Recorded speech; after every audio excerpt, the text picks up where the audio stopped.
Dans la soirée de lundi 7 août 2023, au lendemain de son accouchement de son 9e enfant, Amandine Pélissard a pris la parole sur ses réseaux sociaux pour donner de ses nouvelles.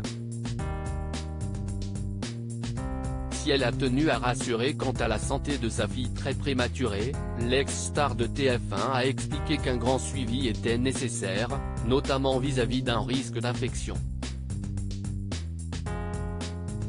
Ce fut la grande surprise du week-end.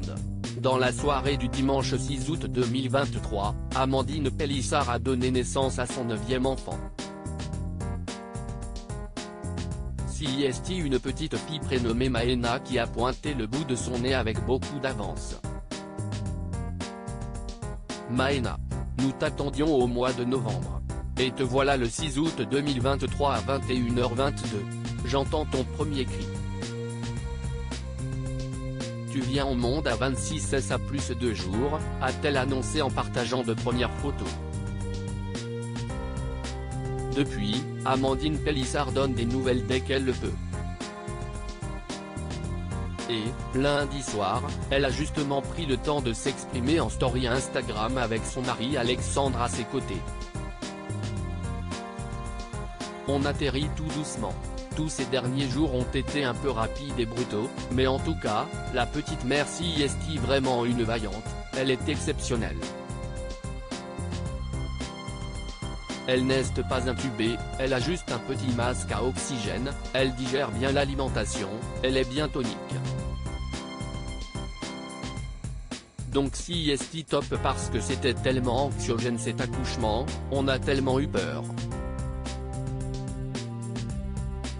Jusqu'à ce qu'elle naisse on était flippé parce qu'on nous préparait à ce qu'il fasse la réanimer à la naissance, qu'elle ne respirerait pas. Et en fait pas du tout. J'ai pu accoucher normalement, sans péridurale comme je le voulais, elle a respiré tout de suite. Mais CIST un autre monde de la prématurité. CIST quelque chose qu'on ne connaissait pas et on se rend compte qu'on n'est pas tout seul clairement. Et les équipes sont exceptionnelles, a-t-elle déclaré avec reconnaissance. Les choses évoluent par ailleurs dans le bon sens puisqu'Amandine Pélissard s'est réjouie de pouvoir faire son premier pot à pot avec son tout petit bébé juste après sa prise de parole. Donc voilà, pour un bébé qui est né à 6 mois de grossesse, ça se passe au mieux que ça puisse se passer.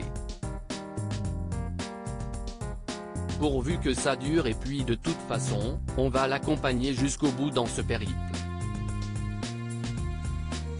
Il y a encore du chemin à faire mais j'ai confiance en ma fille, en l'équipe soignante et on va prendre soin d'elle, a-t-elle ajouté. La surveillance est toutefois de mise, autant pour Maëna que pour sa maman. Comme la poche de mes os a été percée, il y a un risque d'infection assez élevé donc j'ai encore des antibiotiques à prendre en intraveineuse, a-t-elle révélé en dévoilant son bras perfusé. Pour son bébé, ça devrait aller, a-t-elle précisé. Et de conclure, je pense que je vais rentrer d'ici une semaine et je viendrai tous les jours auprès de mon bébé.